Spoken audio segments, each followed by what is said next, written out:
Hey peeps, Dave here from Chronic Pain and Weed and Dave's Canna Reviews. Today's Canna Review is for the T17 Jerusalem Flower by Cannatrek. So it's a 17% THC, it's a 50-50 combination, indica and sativa strain. This is for being prescribed for nighttime use. As I say, it hasn't got a very big THC content, only 17%, but it has got some other goodies in it that I'm going to go through with it today, which sort of get left out a lot of the times within sort of cannabis treatment. Most of the people sort of concentrate on your THC and CBD levels, but today we're going to sort of delve into the terpenes and the flavonoid sort of compounds of the flower itself. So, yeah, we'll look at the T17 Jerusalem Flower by Cannatrek and see how we go. We've got some seriously big words in here with some of the stuff that we're looking at today, so please forgive my limited English on some of them. So we'll start off with the flower itself. So this is Rate My Medicine, a website that Cannatrek puts you onto for the product information. So you can see here, it gives you a little bit of a picture of the flower, and then over yonder, if I can just expand that a bit for you, we can see the Jerusalem Flower. It's an indica sativa strain, like I said, 50-50. It's an indica dominant hybrid dried medical cannabis. So they're saying it's indica dominant, but they're sort of saying it's a 50-50 blend. So THC, 17%, pretty low. Country of origin, Israel. Israel, crazy. There's some crazy research and stuff being done on cannabis in Israel itself. They've sort of been the mecca for cannabis for the last 10, 20 years over there. They've sort of really gotten behind it and doing a lot of research on it, so that's a good thing. And to get products coming out of Israel, you sort of know you're getting stuff that's been tried and tested. So that's a good thing. The flower itself is very flowery compared to a lot of the other stuff I've gotten lately, which is very dense packed nugs. This is quite flowery, as you can see from the picture. I'll just give you a quick look at the actual product itself. That is it there. So yeah, you can see it's quite leafy, not very dense. It does feel dense. It's very packed, like it's very, very tight, but just the outside seems to be a lot more flowery than, say, your Baker Street Hindu Kush, which is one I've been using for the last sort of 4 or 5 weeks. Its nuggies are quite small, but very dense, like they're very dense nugs. I'll let you know about the flavour in a minute, but the smell, very citrusy. Excuse me. Yeah, pretty aromatic. Smells really sweet. Breaks apart nice. It's not overly. Yeah, they're not overly dense nugs. Fairly consistent. Not a great deal of stem. No leaves, no seeds, obviously. Looks pretty good. So it grinds up all right. I've already ground a few up for the demonstration. Fairly tacky, but yeah, it doesn't stick in the grinder. Grinder-wise, you can just get these little suckers here. This one just comes from Plant Med. They've got their own grinder there. It's on a little pocket rocket. So because I'm trying so many sort of different flowers to see what does what, you've really got to sort of keep them in containers and then label what it is you're actually using, or try not to grind it all up at once and stick it back in the container, because then you sort of disrupt the flower and it'll go off quicker than you want it to. So yeah, we'll have a bit of a look into this. As you scroll down the page, it goes into the specifications for the product. Again, dominant hybrid medical cannabis, 17% THC, delta 9 tetrahydrocannabinoid. And as you get further down the page, it goes into its terpene content.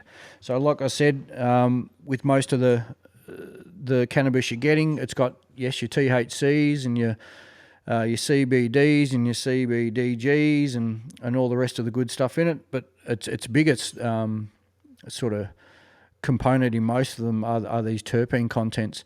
Terpenes. So terpenes can be found in every plant in the world. Terpenes and flavonoids is what we sort of relate to them as, which what gives them their smell, gives them their aroma. And some of the ones I'm going to go through here will show you that they come from other plants around the world, and where they've sort of first found these terpenes. And they're finding more and more now that a lot of these terpenes are actually within the cannabis plant, and are in abundance. Forgive my language in some of these. I'll do my best to pronounce them. Betacoria. I'm not even gonna attempt half of these. I'll let Google do it for me. Beta-caryophyllene. So this is our first terpene on the list at 0.18% within the flower. What is beta-caryophyllene? So beta-caryophyllene is a dietary cannabinoid. So when they say a cannabinoid, it's still a cannabinoid, but it's, as I say, it's a terpene in the terpene family of cannabinoids. So it's psychoactive cannabinoids from the cannabis sativa L.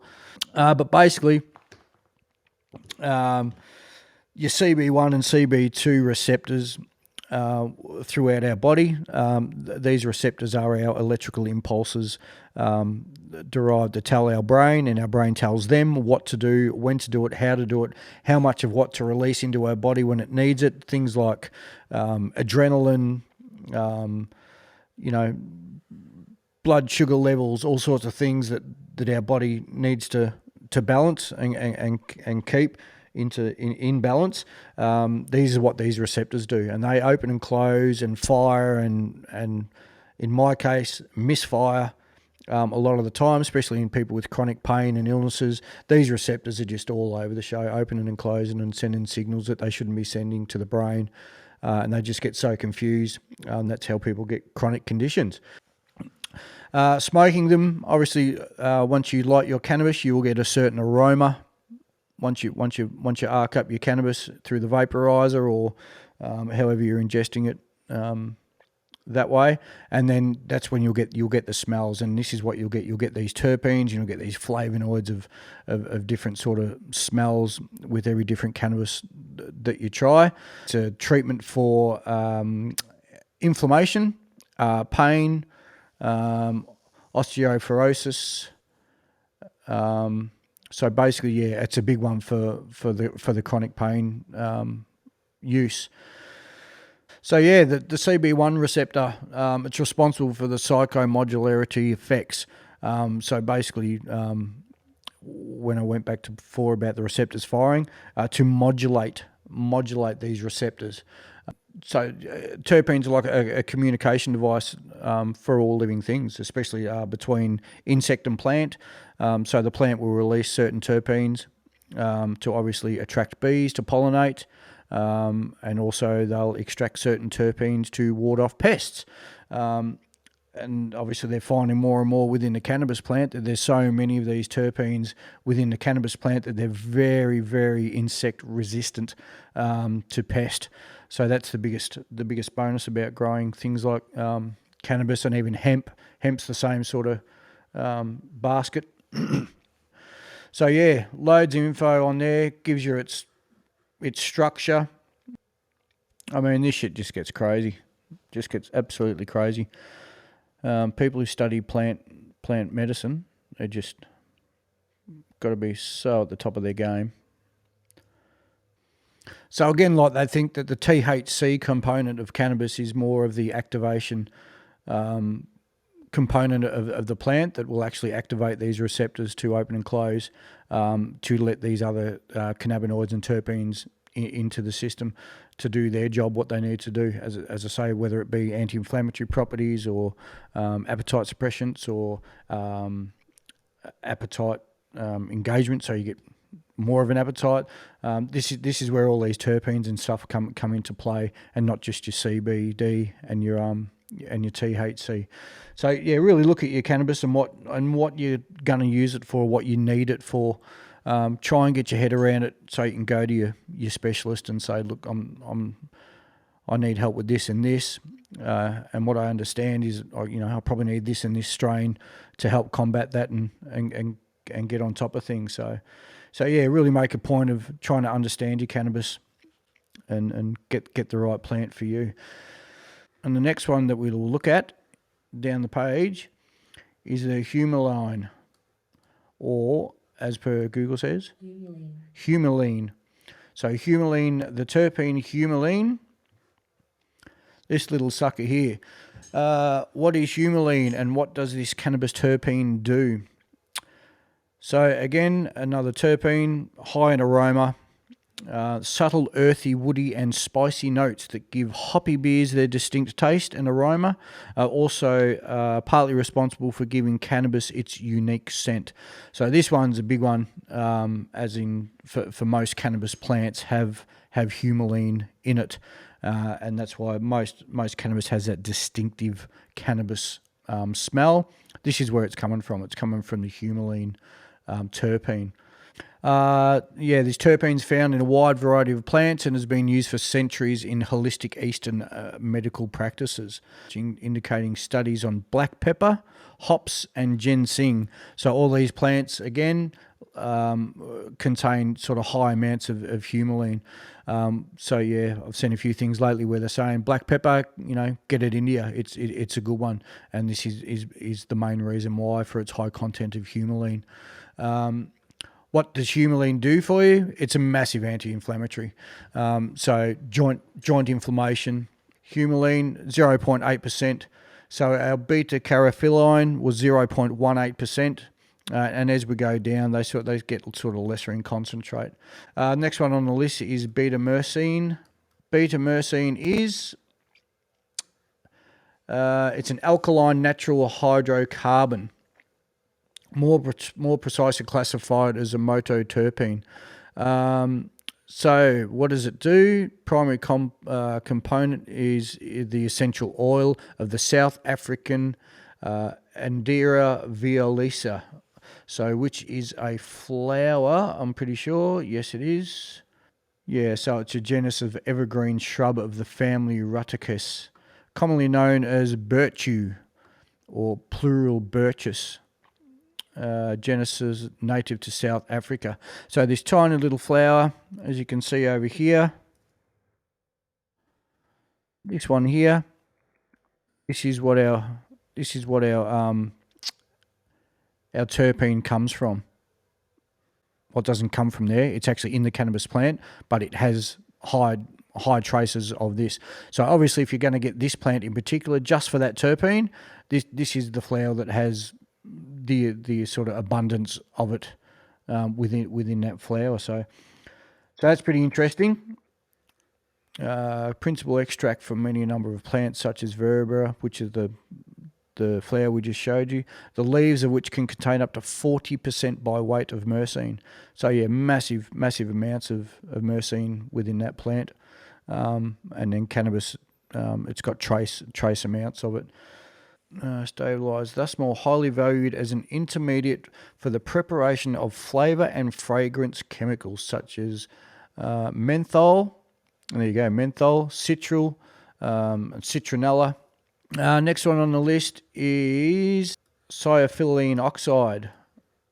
Cycline oxide is an oxygenated terpenoid, usually a metabolic byproduct of cerealine. It's used as an antifungal or highly effective with certain species. In addition, cerealine oxide is also being indicated as it's a blood thinner, basically. Anticoagulant with platelets.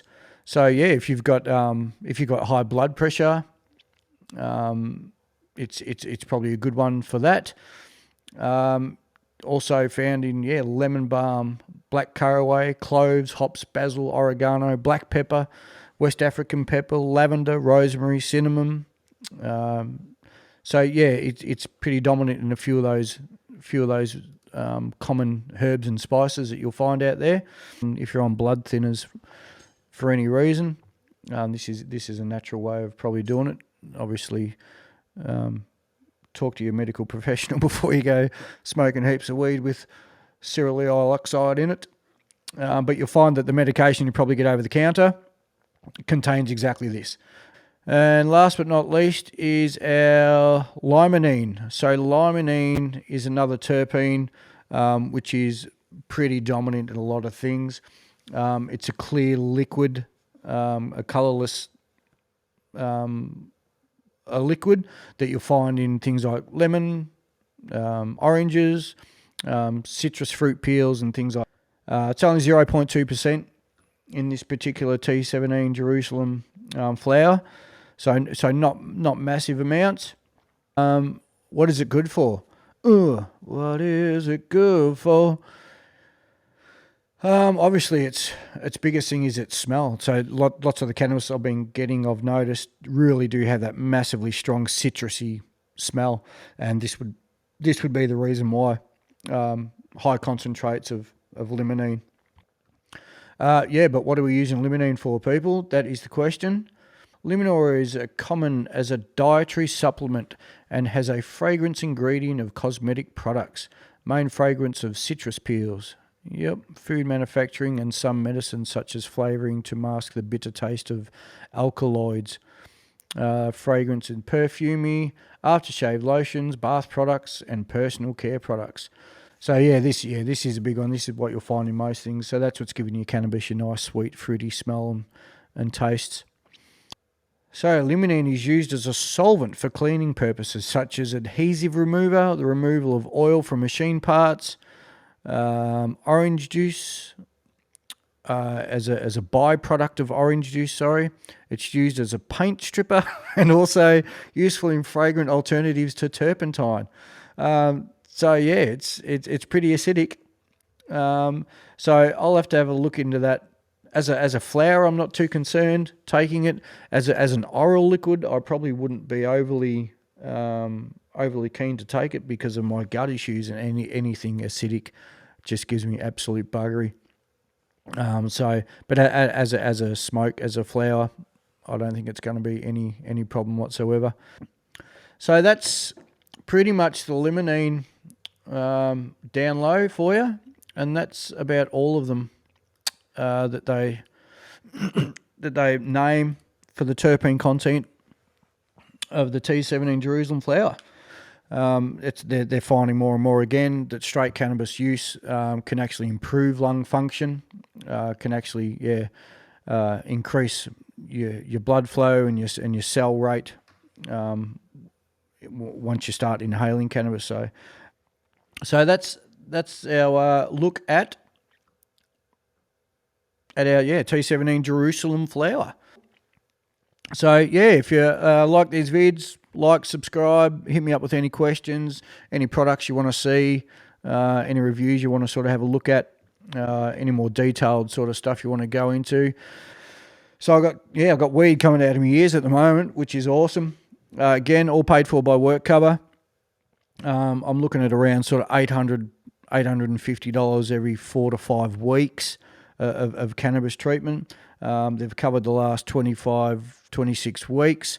I'm now on my third prescription of medicines, and the fourth one has just been sent down to my chemist for distribution. We're just going to have to get our head around what's working best for what, and getting through the days. So hope you all stay well. Hope you're all good, and we'll catch you in the next episode. Stick around, like, subscribe, share if you think you know anyone that needs some help with their chronic pain and issues, or cannabis treatment, or just sort of general cannabis insight. There's heaps of information out there for you at the moment, so really get on it. The best one that I can't sort of give enough credit to is Tom up there at Honolulu. I'll throw the links in the bio for Honolulu. Really good information. It's got video tutorials. It's got specialists speaking all the time on there. Really good content. So yeah, hit Tom up there at Honolulu if you can, and start getting your head around cannabis treatment and use. Anyway, I'll leave it at that. Take it easy, lemon squeezies.